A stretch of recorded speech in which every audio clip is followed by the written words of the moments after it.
नमस्कार विद्यार्थी मित्रांनो, आपण या आधीच्या व्हिडिओमध्ये पाहिलं होतं की परिमेय संख्या म्हणजे काय. तर ज्या संख्या अंश आणि छेदाच्या रूपात लिहिता येतात अशा संख्यांना आपण परिमेय संख्या असे म्हणतात आणि ज्याचा छेद हा शून्य नसावा. परिमेय संख्यांच्या अंशाला छेदाने भागताना दशांश अपूर्णांकाचा जर आपण उपयोग केला तर त्या संख्येचं दशांश रूप आपल्याला लिहिता येतं. उदाहरणार्थ इथे दिलेलं आहे बघा, 7/4. ह्याचा जर भागाकार केला तर आपल्याला काय मिळेल, 1.75. इथे 7ला 4ने भागल्यानंतर बाकी 0 आली, म्हणजेच भागाकाराची क्रिया पूर्ण झाली. परिमेय संख्यांच्या अशा दशांश रूपाला खंडित दशांश रूप असे म्हणतात. खंडित कारण इथे आपण थांबलोय, ह्याच्या पुढे संख्या लिहिलेली नाही. आपल्याला माहित आहे की प्रत्येक परिमेय संख्या अखंड आवर्ती दशांश रूपात लिहिता येते. अखंड आवर्ती दशांश रूप म्हणजेच काय की एखादी कोणती तरी संख्या किंवा अंक पुन्हा पुन्हा येतो. उदाहरणार्थ इथे जर आपण पाहिलं तर 7/6 घेतलं तर त्याची किंमत 1.1666 अशी येते. आपण पाहूया ही कशी येते. आपण ते उदाहरण पाहूया. 7/6. समजा याला भागायचं ठरवलं तर आपण नेहमीप्रमाणे भागाकार करूया. भागाकारात 7 इथे येईल 6, काय येणार आहे, 6 6. 7 वजा 6 किती येतं, 1. मग इथे 1 उरला. 6 पेक्षा 1 छोटा आहे म्हणून आपण एक दशांश चिन्ह इथे घेऊया आणि इथे 0 घेऊया. आता आपल्याला 6/6.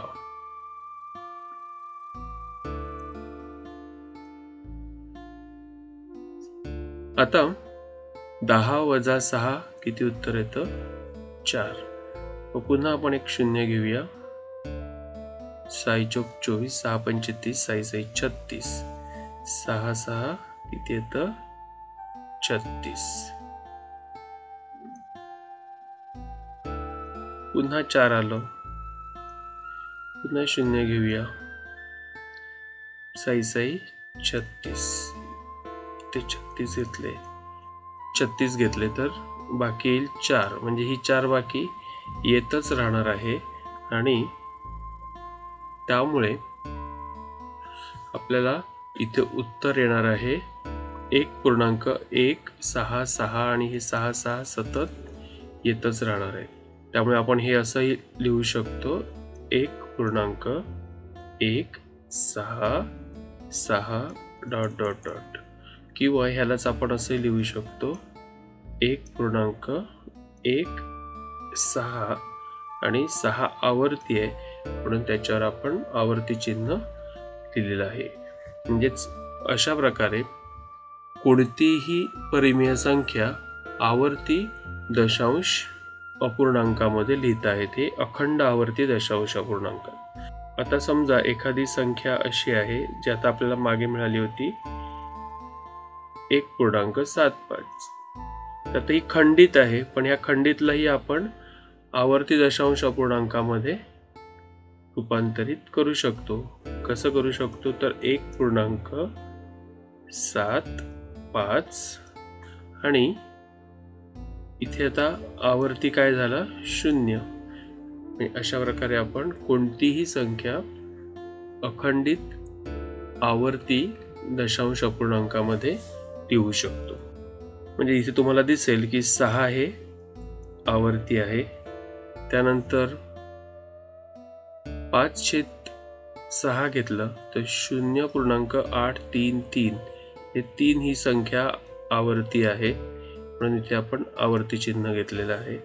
अशाच प्रकारे जर आपण अशा सर्व संख्या पाहिल्या तर तिथे कुठली तरी संख्या ही काय आहे, आवर्ती आलेली आहे, म्हणजे अखंड आवर्ती दशांश रूपात आपल्याला परिमेय संख्या लिहिता येते. आता ही किंमत तर तुम्हाला माहिती आहे, ही आहे 22/7 म्हणजेच पायची किंमत आहे. ही जर आपण सोडवली किंवा ह्याचा भागाकार घेतला तर आपल्याला 3.142857 1428557 अशा प्रकारे सतत आवर्ती संख्या मिळत जाते. आणि नीट लक्षात घेतलं तर दशांश चिन्हानंतरचे येणारे हे जे संख्या आहेत 1428557 त्या पुन्हा पुन्हा येत आहेत, म्हणजे एकूण ही 6 अंक हे काय आहेत, आवर्ती आहेत. म्हणून इथे आवर्ती चिन्ह दिलेलं आहे. याच प्रकारे 23/99 ह्याचं जर आपण उदाहरण सोडवलं तर आपल्याला 0.2323 दिसतं, म्हणजे इथे 2 संख्या ह्या आवर्ती होतात. म्हणून आपण 2, 3 ह्या दोन्ही संख्यांवर आवर्ती चिन्ह दाखवलेलं आहे. आणि आताच पहिल्याप्रमाणे 1.75 ही संख्या सुद्धा आपण अखंड आवर्ती दशांश अपूर्णांकामध्ये लिहू शकतो. त्यामध्ये आपण 0 हे आवर्ती संख्या आहे, म्हणून 0वर आपण आवर्ती चिन्ह दाखवलेलं आहे. सराव संच 1.3 खालील परिमेय संख्या दशांश रूपात लिहा. आता दशांश रूपात लिहिण्यासाठी आपल्याला काय करावं लागेल, त्यांचा भागाकार घ्यावा लागेल. आपण घेऊया सराव संच 1.3. आपल्याला इथे 37 ने 9 ला भागायचं आहे. आपण भागाकार करून पाहूया. 37 पेक्षा 9 छोटे आहेत, म्हणून आपण 0चा भाग लावून इथे दशांश चिन्ह घेऊया. 0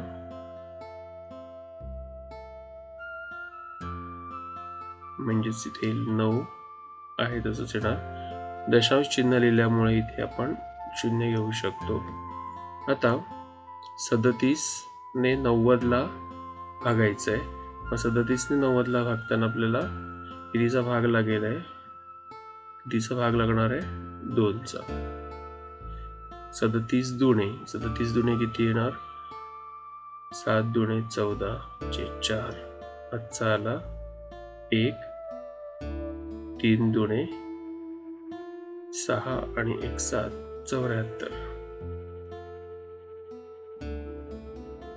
बाकी 90 वजा 74 किती येणार आहे, 6 झाला 1 9 वजा 8 1 16. आता 160 दशांश चिन्ह असल्यामुळे आपण 0 घेऊ शकतो इथे. आता 37 ने 160 ला भागायचंय. मग कितीचा भाग लागेल, 4चा भाग लागेल. 7 चोक 28, 5 आले 2, 3 चोक 12 आणि 2 14. किती आले, 2,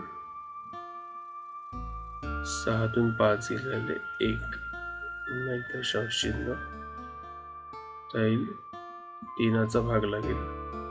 7 21, 5 आले 2, 3 9, 10 11 111. तर शिल्लक आले 9. 120 वजा 111 9 हे 0. आता 9 आले, याचा अर्थ पुन्हा 2चा भाग, मग 4चा भाग, मग 3चा भाग. म्हणजेच इथे 9 आलं, ज्या संख्येला आपण भागलं होतं तीच संख्या पुन्हा आली, म्हणजेच पुन्हा हाच भागाकार आपल्याला येणार आहे. याचाच अर्थ 2 4 3 ह्या आवर्ती संख्या असणार आहेत. म्हणजेच आपण असं लिहू शकतो 9/37 बरोबर 0.243 आणि हे आवर्ती असणार आहे. आणखी एक उदाहरण पाहूया. 18/42. इथे आपण थोडं सोपं रूप देऊ शकतो. 18 आणि 42 दोन्ही संख्येला 6 ने भाग लागू शकतो. साहित्रिक 18 आणि 6 सते 42, 3/7. 3/7 याचा भागाकार घेतला तर काय येईल? आपण भागाकार करून पाहूया. 7 ने 3 ला भागायचंय. 3 ही छोटी संख्या आहे, त्यामुळे आपण पहिला शून्याचा भाग लावूया. 7 0 0 वजाबाकी केली तर 3 उरले. आता 7 हे 3 पेक्षा मोठे आहेत, त्यामुळे आपण एक दशांश चिन्ह घेऊया आणि इथे 0 लिहू शकतो. आता मग 7 + 28.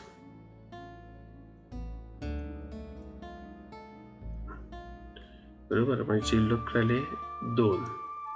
मग आता इथे पुन्हा 0 घेतला तर येईल 7 दुणे 14.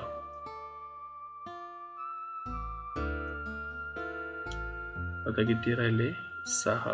20 + 14 6. ते 0 घेतलं. पुन्हा 7 7 × 7 8 56. 7 8 56.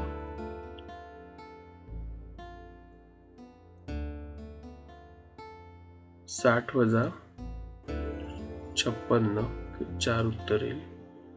पुन्हा इथे 0 येईल. 7 त्रिक 21. 7 चौघे 7 5 35. 35. मग शिल्लक काय येणार? 5.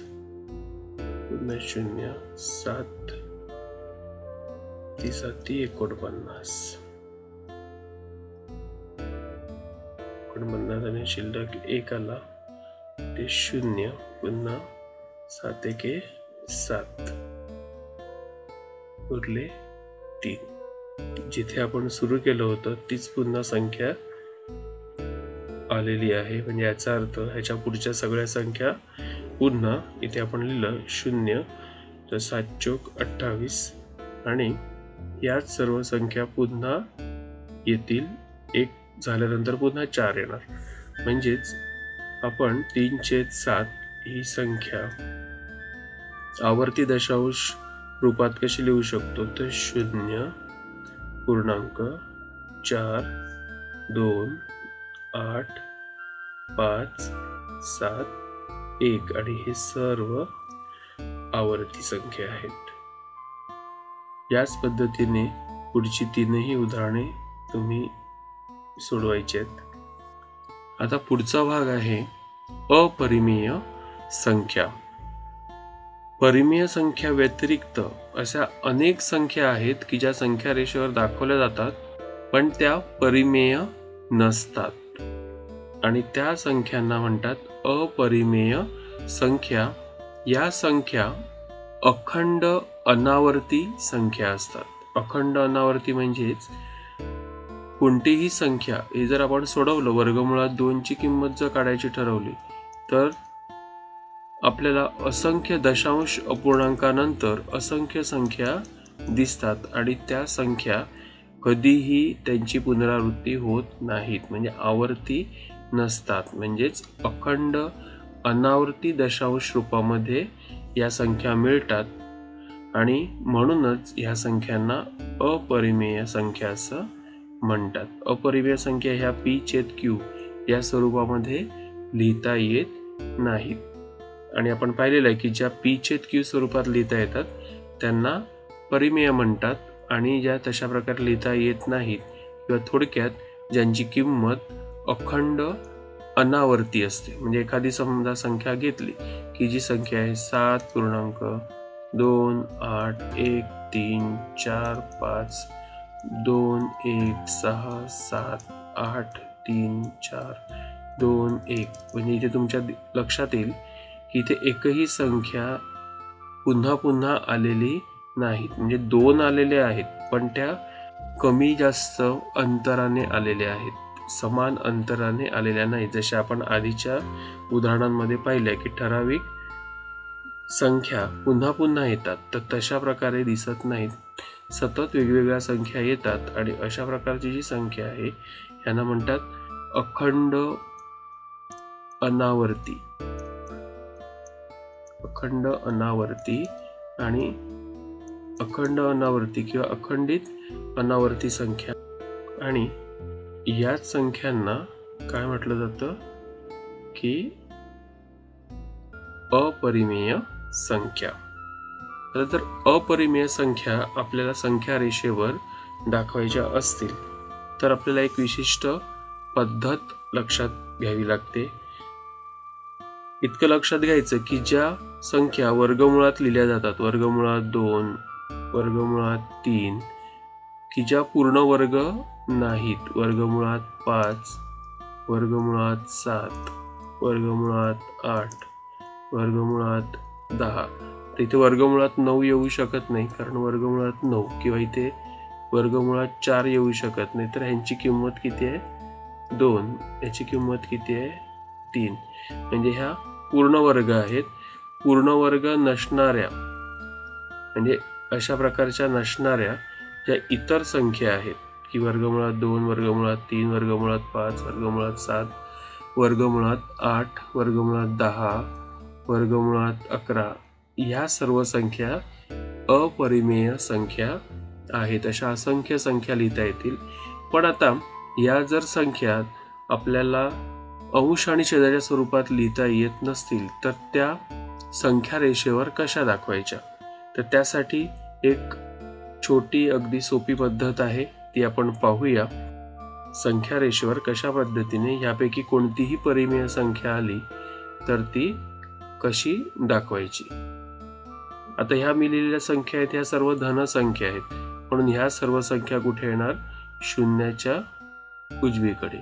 जर एखादी ऋण संख्या घेतली, ऋण वर्गमुळात 5, तर ती येणार शून्याच्या डावीकडे. आता प्रत्येक संख्या रेषेवर दाखवताना एकच पद्धत आपण थोडक्यात पाहूया. ती पद्धत काय आहे, ती पद्धत आपल्याला वापरायची आहे की आपल्याला प्रथम आरंभबिंदू घ्यायचा असतो. आरंभबिंदू घेतल्यानंतर जर आपल्याला वर्गमुळात 2 ही जर किंमत काढायची असेल किंवा हे अंतर जर संख्या रेषेवर दाखवायचं असेल किंवा वर्गमुळात 2 ही संख्या जर आपल्या संख्या रेषेवर दाखवायची असेल तर 1 एकक हे अंतर घ्यायचं.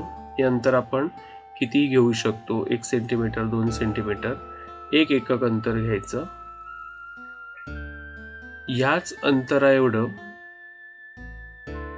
अंतर एका लंबवर घ्यायचंय. कंपासचा कोनमापकाचा वापर करून इथे लंब घ्यायचा या बिंदूतून आणि या लंबावर 1 एकक जेवढं हे अंतर आहे तेवढंच इथे अंतर घ्यायचं, 1 एकक अंतर घ्यायचं. ते घेतल्यानंतर इथे आपल्याला कर्ण मिळेल. आता लक्षात येईल तुमच्या की जर इथे कर्णाची लांबी जर आपण काढायचं ठरवलं तर इथे त्रिकोण OAP हा कोणत्या प्रकारचा त्रिकोण आहे, तर काटकोन त्रिकोण. आपण लंब घेतलेला आहे, त्यामुळे त्या त्रिकोणाची ही बाजू काटकोन करणारी एक बाजू 1 एकक आहे, काटकोन करणारी दुसरी बाजू सुद्धा 1 एकक आहे. आणि जर OP ची लांबी काढायची असेल तर आपण पायथागोरसचा प्रमेय वापरू शकतो. तिथे दिलेला आहे बघा, OP वर्ग बरोबर OA वर्ग अधिक AP वर्ग. जर OA आणि PA किंवा AP यांची किंमत 1 घेतली तर 1 वर्ग अधिक 1 वर्ग बरोबर 1 अधिक 1 बरोबर 2 येतं. म्हणजेच OP वर्गाची किंमत किती येते, 2. म्हणून OP ची किंमत किती येणार, म्हणजेच हा जो कर्ण आहे याची किंमत किती येणार, वर्गमुळात 2. म्हणजेच O पासून P पर्यंतचं अंतर हे वर्गमुळात 2 आहे. म्हणूनच जर आपण कंपासमध्ये OP हे अंतर घेतलं तर ते अंतर असणार वर्गमुळात 2 आणि त्या कंपासच्या साहाय्याने आपल्याला इथे फक्त संख्या रेषेवर कंस टाकायचा आहे. कंस टाकल्यानंतर जो छेदनबिंदू असेल तो असेल वर्गमुळात 2. अशा प्रकारे आपण कोणतीही अपरिमेय संख्या रेषेवर दाखवू शकतो. जर वर्गमुळात 2 इथे दिले, त्याच्याऐवजी ऋण वर्गमुळात 2 जर असेल तर आपल्याला या दिशेने ती सगळी क्रिया करावी लागेल. म्हणजेच आपण धन अपरिमेय संख्या किंवा ऋण अपरिमेय संख्या रेषेवर दाखवू शकतो. आता आपण मागच्या इयत्तेत पाहिलेलं आहे की पाय ही संख्या अपरिमेय संख्या आहे. मग आपण पायची किंमत 22/7 कशी घेतो किंवा ते 3.14 ही खंडित दशांश अपूर्णांक कसा घेतो, तर पायची किंमत ही अपरिमेय संख्या आहे, परंतु आपल्याला भूमितीत सोपं जावं, गुणाकार सोपा जावं म्हणून आपण आपल्या सोयीसाठी त्या परिमेय संख्या घेतो. म्हणजे पाय ही प्रत्यक्षात अपरिमेय संख्या आहे, परंतु आपल्या सोयीसाठी आपण पायची अंदाजे किंमत 22/7 किंवा 3.14 ही परिमेय संख्या घेतो. आता ज्या संख्या रेषेवर दाखवता येतात बिंदूंच्या साहाय्याने, त्या संख्यांना आपण म्हणतो वास्तव संख्या. वास्तव संख्या या आर या अक्षराने दर्शवतात आणि सर्व परिमेय संख्या रेषेवर दाखवता येतात. त्याचप्रमाणे सर्व अपरिमेय संख्याही संख्या रेषेवर दाखवता येतात. मग हा ज्या परिमेय संख्या आणि अपरिमेय संख्या एकत्रित केल्या तर तो जो समूह बनतो त्याला म्हणतात वास्तव संख्यांचा समूह. तसंच जरा इथे आपण पाहूया की वर्गमुळात 2 ही संख्या अपरिमेय आहे. 3 वर्गमुळात 2 ही संख्या काय होईल, ही सुद्धा अपरिमेय. म्हणजेच कोणत्याही अपरिमेय संख्येमध्ये इतर कोणतीही संख्या मिळवली, परिमेय संख्या, अपरिमेयला परिमेयने गुणलं किंवा अपरिमेयमध्ये परिमेय संख्या मिळवली किंवा वजाबाकी केली तर ज्या संख्या मिळतात त्या सर्व अपरिमेय संख्याच असतात. सराव संच 1.4 वर्गमुळात 2 ही संख्या रेषेवर दाखवली आहे. त्या आधारे वर्गमुळात 3 ही संख्या रेषेवर दाखवण्यासाठी कृतीच्या पायऱ्या दिलेल्या आहेत. त्या पायऱ्यांमधील रिकाम्या जागा योग्य रीतीने भरा आणि कृती पूर्ण करा. आपण पाहूया कृती कोणती आहे. तर इथे आपल्याला संख्या रेषेवर Q हा बिंदू डॅश ही संख्या दर्शवतो. Q इथे दिलेला आहे. Q बिंदू कोणती संख्या दर्शवतो, तर वर्गमुळात 2. Q बिंदूपाशी एक लंबरेषा काढली आहे. त्या रेषेवर एक एकक लांबी दर्शविणारा बिंदू R आहे. म्हणजेच वर्गमुळात 2 वर एक एकक लांबी दर्शविणारा बिंदू R इथे घेतलेला आहे. OR जोडल्यामुळे त्रिकोण ORQ हा काटकोन त्रिकोण मिळतो. ORQ हा काटकोन त्रिकोण मिळतो. त्यामुळे जर OR ची लांबी आपल्याला काढायची असेल तर ती काय होणार आहे, OQ बरोबर वर्गमुळात 2 आणि QR बरोबर 1. त्यामुळे पायथागोरसच्या प्रमेयानुसार कर्णवर्ग बरोबर काटकोन करणाऱ्या बाजूंच्या वर्गांची बेरीज. OR वर्ग बरोबर OQ वर्ग. OQ किती आहे, वर्गमुळात 2चा वर्ग. त्यानंतर QR वर्ग. QR किती आहे, एक एकक आपण अंतर घेतलेलं आहे त्यामुळे हे 1 येणार. म्हणजेच इथे आपण वर्गमुळात 2चा वर्ग 2 आणि 1चा वर्ग 1. 2 अधिक 1 बरोबर 3 ही किंमत झाली OR वर्गची. त्यामुळे लांबी OR बरोबर वर्गमुळात 3 आणि म्हणून जर आपण OR हे जर कंपासमध्ये माप घेतलं आणि तेवढा कंस घेतला तर हा जो बिंदू मिळणार आहे C तो बिंदू म्हणजेच वर्गमुळात 3 इतके अंतर दर्शविणारा बिंदू किंवा बिंदू C हा वर्गमुळात 3 ही संख्या दाखवतो. मग पुढे पाहूया आपण संख्या रेषेवर वर्गमुळात 5 ही संख्या दाखवणे. आता आपण पाहूया वर्गमुळात 2 ही संख्या रेषेवर दाखवणे. वर्गमुळात 2 ही अपरिमेय संख्या आहे, ती आपल्याला संख्या रेषेवर दाखवायची आहे. त्यासाठी प्रथम आपण संख्या रेषा काढून घेऊया. या संख्या रेषेवर आपण एक आरंभ बिंदूही घेऊया. त्या आरंभ बिंदूला नाव देऊया O. आता आपल्याला धन वर्गमुळात 2 ही संख्या घ्यायची आहे. त्यामुळे आपण संख्या रेषेच्या आरंभ बिंदू पासून उजवीकडे 1 एकक एवढं अंतर घेणार आहोत. आता हे 1 एकक अंतर तुम्ही कितीही मापाचं घेऊ शकतो. उदाहरणार्थ आपण इथे 3 सेंटीमीटरचं घेतलं तर याला आपण नाव देऊया A. हा बिंदू आहे A. आता ह्या A बिंदूतून आपल्याला एक लंब घ्यायचा आहे.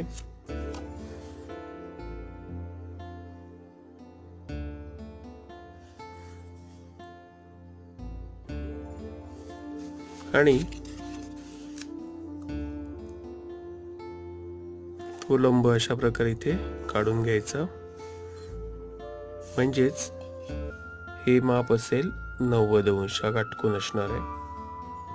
आता कंपास मध्ये OA जे 1 एकक अंतर आपण घेतलेलं आहे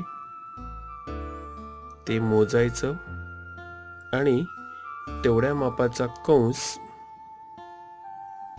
या लंबावर घ्यायचा आहे.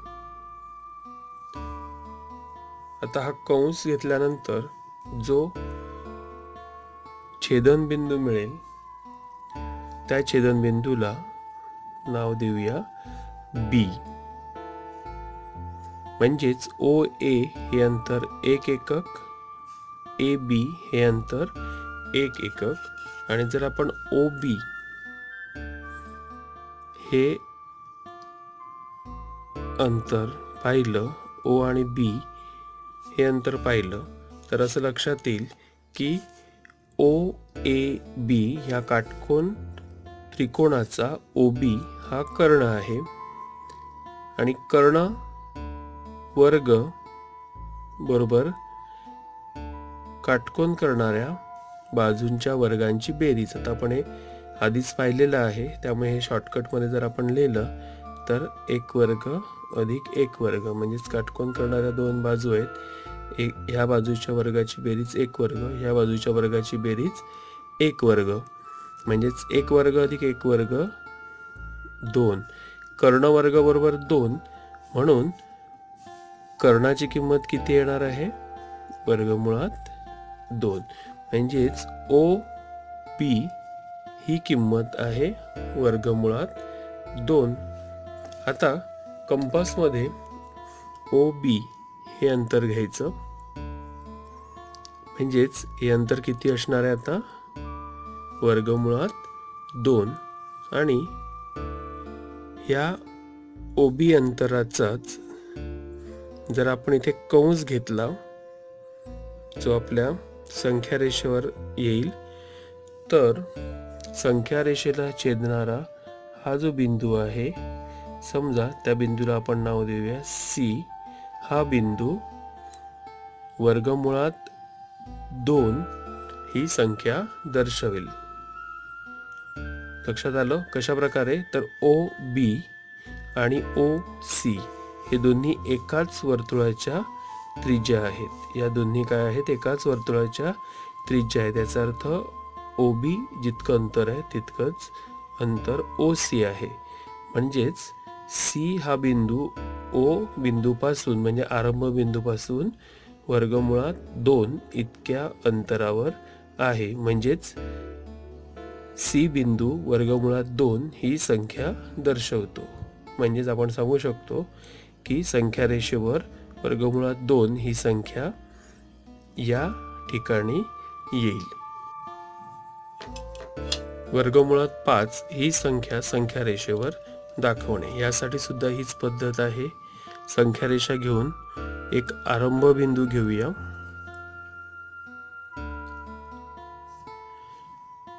त्यानंतर वर्गमुळात 5 च्या जवळची पूर्णवर्ग संख्या कोणती आहे? वर्गमुळात 4. तर आपल्याला वर्गमुळात 4 म्हणजेच 2 एकक आपल्याला घ्यायचं आहे. म्हणजे जर आपण 1 एकक घेतलं तर मी इथे घेतो 1 एकक. समजा आता इथे 1 एकक मी 2 सेंटीमीटरचं घेतलं.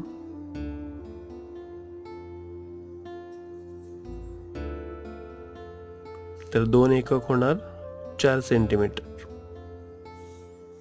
म्हणजेच हे 1 एकक, हे 2 एकक. जर मी 1 एकक अंतर घेऊन हीच पद्धत वापरली तर मला इथे वर्गमुळात 2 ही संख्या मिळणार.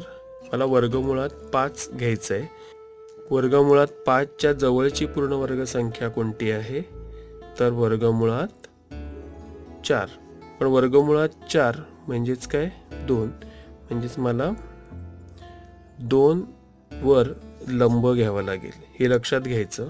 आता वर्गमुळात 3 जर मला घ्यायची असेल, शोधायची असेल, वर्गमुळात 3 जर मला शोधायची असेल तर मी वर्गमुळात 2 हे जे अंतर आहे ह्यावर 1 एककचा लंब घेणार. जर मला वर्गमुळात 4 म्हणजेच 2 शोधायचे असेल तर मी वर्गमुळात 3 वर 1 एककचा लंब घेणार. त्याच पद्धतीने मला वर्गमुळात 5 शोधायचे आहे. मग मी काय करणार? वर्गमुळात 4 वर 1 एककचा लंब घेणार. आता वर्गमुळात 4 म्हणजेच 2, म्हणून आपण 2 वर तो लंब घेणार आहोत. मग इथे 90 अंश माप घेतलं आणि हा लंब घेतला. आता हे अंतर किती घ्यायचं? 1 एकक. म्हणजे 0 ते 1 एकक एवढं कंपास मध्ये अंतर घ्यायचं आणि कंस काढायचा आहे. आता समजा इथे O, आपण ह्या बिंदूला नाव देऊया P, या बिंदूला नाव देऊया Q आणि OQ जोडली तर जर तुम्ही गुणाकार करून पाहिला तर हे 1 एकक, हे 2 एकक. तर OQ हे अंतर किती येणार आहे? OQ वर्ग बरोबर OP वर्ग अधिक PQ वर्ग, म्हणजेच 2 चा वर्ग अधिक 1 चा वर्ग.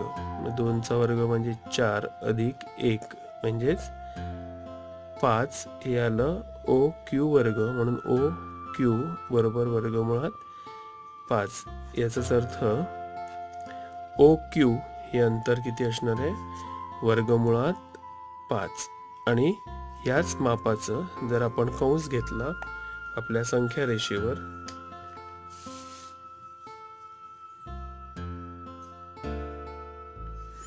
तर ते माप असेल वर्गमुळात 5. आणि तेवढा कंस जर आपण इथे काढला तर हा जो छेदनबिंदू आपल्याला मिळणार आहे, हा छेदनबिंदू काय दर्शवणार आहे? वर्गमुळात 5 ही संख्या दर्शवणार आहे. समजा या छेदनबिंदूला नाव दिलं R. मग अशा प्रकारे आपण कोणतीही अपरिमेय संख्या संख्या रेषेवर काढू शकतो. मला वाटतं संख्या रेषेवर अपरिमेय संख्या कशा दाखवायच्या हे तुम्हाला समजलेलंच आहे. सराव संच 1.3 आणि सराव संच 1.4 हे दोन्ही तुमच्या वर्गपाठाच्या वहीत लिहून काढायचे आहेत, ते सोडवायचे आहेत. धन्यवाद.